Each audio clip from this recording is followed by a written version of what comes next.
Nggak bisa dipungkiri, saat ini kita kan hidup di zaman yang canggih banget ya. Semuanya itu sudah serba digital. Sampai buat patung aja sudah bisa digital loh sekarang. Iya kan ya?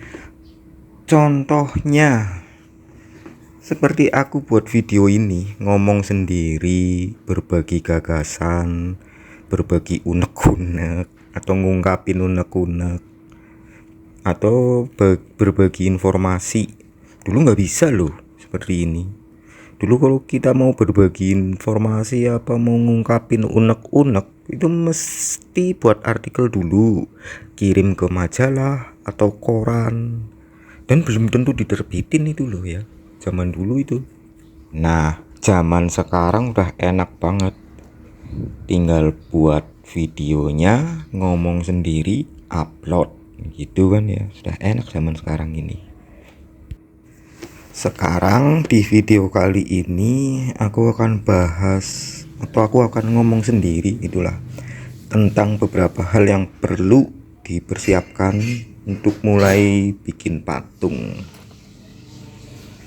Sebelum ke hal pertama, aku mau ngomong dulu tentang dunia bikin patung clay atau tanah liat ini ya. Dan kegiatan ini sekarang sudah masuk kategori patung tradisional. Kenapa dinamakan patung tradisional? Muncul istilah tradisional itu sebenarnya cuma diambil dari segi teknisnya saja, penggarapannya maksudnya itu loh. Teknis penggarapan dari ngukir, mopok gitu, alatnya, materialnya. Nah, cuman soal hasilnya nanti sudah beda lagi. Konsepnya itu udah urusan lah ya, urusan orang-orang seni murni lah atau crafting gitu. Kalau Anda sudah masuk dan nonton sampai detik ini, kita sedang di dunia artefak. Artefak. Ibaratnya kita lagi di luar zaman yang sudah canggih banget. Iya kan ya? Bayangin aja, semua sekarang ini sudah cuma tinggal pencet aja loh. Sekali pencet langsung jadi. Cepet banget. Beda banget sama buat patung tanah liat. Prosesnya panjang. Makanya dari perjalanan saat ini aku di dunia patung mau buang unek-unek. Buang unek-unek, hal yang perlu dipersiapkan untuk masuk ke dunia patung tradisional. Siap-siap berhenti zamannya. Maksudnya berhenti zamannya gimana ya? Jadi ya keluar di zaman yang sudah canggih ini gitu. Oh iya, tapi kali ini aku nggak bahas soal teknis ya, persiapan alat-alat, cara ukir atau materialnya seperti apa, itu nggak bahas di situ. Saat ini aku mau bahas persiapan dari segi di luar teknis, karena pengalaman aku justru hal-hal yang di luar teknis ini yang bikin aku bertahan sampai saat ini. Walaupun besok nggak ngerti ya, aku masih bertahan di patung atau enggak. Tapi seenggaknya sampai saat ini, hal-hal yang di luar teknis yang bikin aku bisa bertahan sampai saat ini di dunia patung, terutama yang tradisional ini teknisnya. Untuk persiapan pertama itu waktu. Ini bukan mutlak harus pertama ya.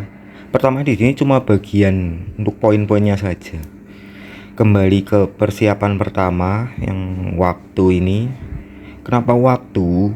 Karena patung ini prosesnya banyak dan dimulainya kan kita berawal dari belajar ya. Kalau berawal dari belajar justru lebih lama lagi nih waktunya bakal gitu. Makanya untuk proses hal yang perlu dipersiapkan untuk mulai bikin patung tuh waktu gitu. Ini bukan yang pertama, ini poin-poinnya saja. Nanti terserah mau yang mana dulu yang dipersiapkan, nggak apa-apa. Jadi untuk yang pertama dipersiapkan itu waktu. Apalagi kalau segmennya kita kepingin bikin patung realis ya, atau hiperrealis. Wah, ini benar-benar butuh waktu lama sih gitu. Jadi di dunia kayak gini nih jalan panjang, bener-bener jalan panjang. Sepi lagi, udah jalan panjang, jalan sepi gitu. Jadi kembali ke masalah waktu, kita ini harus pinter-pinter alokasikan waktu. Bisa 2 jam, apa 3 jam, apa lebih. Siapin waktu segitulah sehari. Juga pas pulang kerja atau pulang sekolah itu kan ya, kudu pinter-pinter bagi waktu semuanya ini. Soalnya ini perjalanan panjang, ini kegiatan kayak gini nih. Oh iya, sudut pandangnya ini buat yang sedang mulai belajar ya, untuk bikin patung. Untuk yang profesional kayaknya nggak mungkin loh mencet tombol konten ini. Iya kan ya. Untuk yang sedang mulai belajar, siapin waktu panjang, day by day, month by month, ya bisa sampai tahunan loh, bertahun-tahun sampai mati mungkin. Dan dari pengalaman saya, waktu itu justru bagian dari teknis sebenarnya. Jadi bukan sekedar cara bikin mulut bagaimana, cara bikin tangan bagaimana, cara bikin mata itu bagaimana. Itu bukan di situ sebenarnya. Itu kan perjalanan saja. Jadi justru proses untuk ngutak-ngatik atau kegiatan seperti itu tuh butuh waktu gitu. Jangan salah ya, hasil kita saat ini nih beda sama kemarin loh. Lihat aja sendiri. Jadi walaupun kualitasnya beda sedikit ya, tapi kan itu sudah beda. Jadi soal persiapan waktu di sini menurut aku penting banget. Jadi kudu pinter-pinter bagi waktu. Dan ingat, at least 1 jam sehari. Untuk yang kedua, persiapan tentang keuangan. Kenapa keuangan masuk ke hal persiapan penting ya? Karena bukan sekedar beli alat atau beli material, tapi keuangan yang dimaksud di sini nih biaya hidup. Mungkin di video lain aku mau bahas lebih detail bagaimana pengaturan keuangan dalam proses belajar membuat patung. Cuma video kali ini aku cuma mau bahas pentingnya mengelola keuangan biar nyaman dan tahan lama aja sih.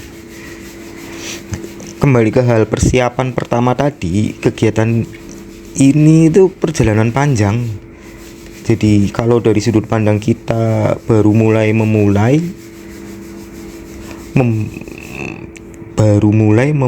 membuat patung, posisinya kita ini menghidupi patung, bukan patung yang menghidupi kita. Jadi biar proses ini kita bisa nyaman dan tahan lama, kita udah pinter-pinter kelola keuangan ya. Jangan kantong kosong. Pengalaman aku dulu kondisi kantong kosong terus nekat terima proyek patung. Waduh, kalau saya kondisi itu dulu berat banget sih.